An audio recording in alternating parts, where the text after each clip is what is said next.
This is the FREESKY Alaska dual battery electric bike. Just take a second to look at it.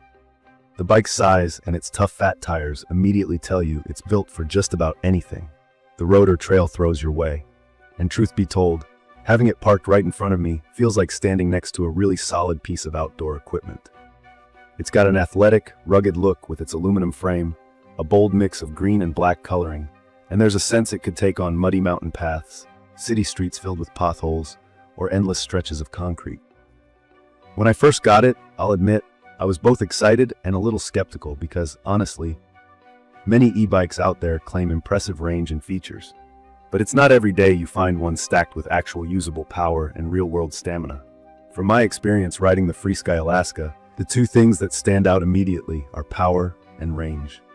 The dual removable batteries are massive. One's 18Ah, the other is 23Ah. And together, they offer a level of practicality I just haven't seen on most electric bikes. On paper, it says up to 160 miles per charge. Just let that sink in. In normal riding conditions, with a good mix of pedal assist and pure throttle, I've managed over 100 miles on mixed terrain, and I probably could have stretched it further if I stuck to flat ground and lower pedal assist settings. The sense of freedom it gives is phenomenal. Hills don't scare me anymore. Random detours aren't a problem. For people used to worrying about running out of juice halfway through a ride, this changes the experience completely. I've finished long rides with actual battery left, and that's not common. Talking about power, let's focus on the motor.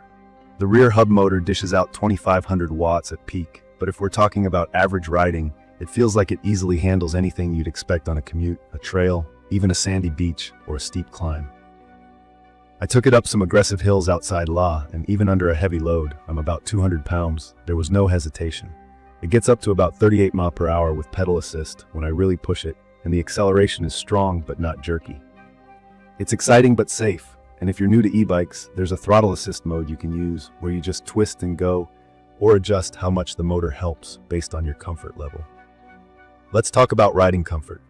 The 26-inch fat tires and the full suspension system, which means both front and rear shocks, soak up bumps that would normally jolt you or throw you off balance on a regular bicycle. That double-crown front fork is a standout, giving the whole bike stability, especially when I go off-road on rough trails or bumpy urban shortcuts. Hydraulic brakes, especially the 4-piston ones on this bike, provide a level of stopping power that feels way more secure. Not just for me, but for anyone who wants confidence stopping quickly, even in wet conditions. The first time I took it down a long, winding hill in the rain, the brakes kept everything under control, and honestly, comfort like that is a game changer for city riding or rougher paths. These are basics that matter a lot, especially because when you're moving at higher speeds or carrying extra weight, you need your bike to stop on a dime. One thing I love is the LCD control display. This little dashboard not only tells you your speed and how far you've gone, but it gives real-time info on battery level, pedal assist settings, and all sorts of trip details, so I'm never guessing about range or speed. At night, the 800 lumen headlight is a huge plus. I never thought I'd trust an e-bike headlight for night rides until using this one. It's seriously bright, covers wide area, and makes me feel much safer slicing through early morning fog or coming back after sunset. When it comes to gearing, the FREESKY Alaska uses a Shimano 7-speed system. That means you can shift for more efficient pedaling, going for power on climbs or higher speed on the flats. There are 5 riding modes. Let me break these down quickly for anyone new to e-bikes. Electric mode means pure throttle, no pedaling needed. Pedal assist means the motor matches your pedaling and you can choose how much help you want. Cruise is like autopilot for long flat stretches. Manual is just you, the bike, and your muscle. Walk mode helps push the bike if you're off and walking it up a ramp or hill. I bounce between pedal assist and electric depending on how tired I get or how far I need to go. Now about assembly. Honestly, I was worried it would be overwhelming looking at a heavy high-tech bike in a box, but it came 85% pre-assembled, and the tools were included.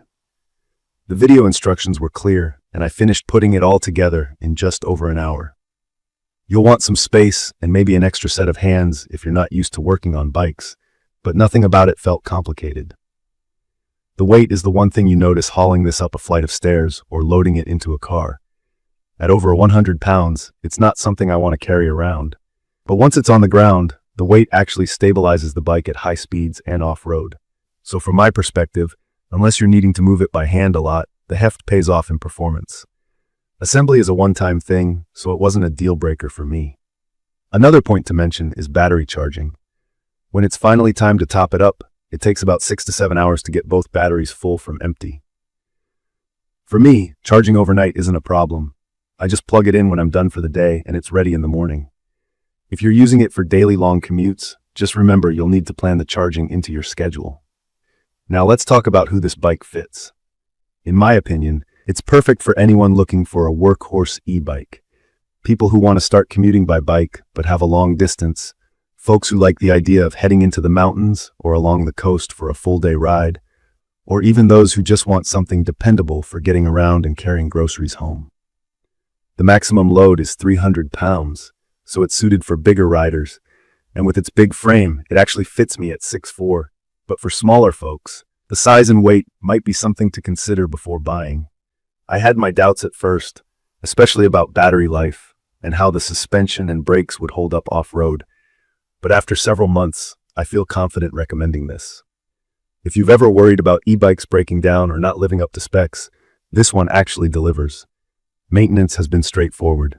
Just wipe it down after dirty rides, keep the battery contacts clean, and regularly check tire pressure and brakes, so nothing more complicated than a normal mountain bike. The removable batteries make it convenient to take them inside for charging or to swap if I eventually need to replace them after years of use. In conclusion, my quick review is this. The FREESKY Alaska dual battery electric bike is a powerful, long-range, and versatile electric bike that's genuinely comfortable and safe to ride. The real-world performance matches what's advertised. I'd recommend this for riders who need real mileage, who don't want to worry about running low on battery, and who want a tough, comfortable ride on any kind of terrain.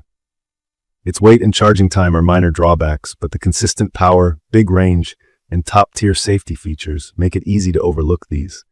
I will update specific information about the FREESKY Alaska dual battery electric bike in the comments. Don't forget to catch my next video.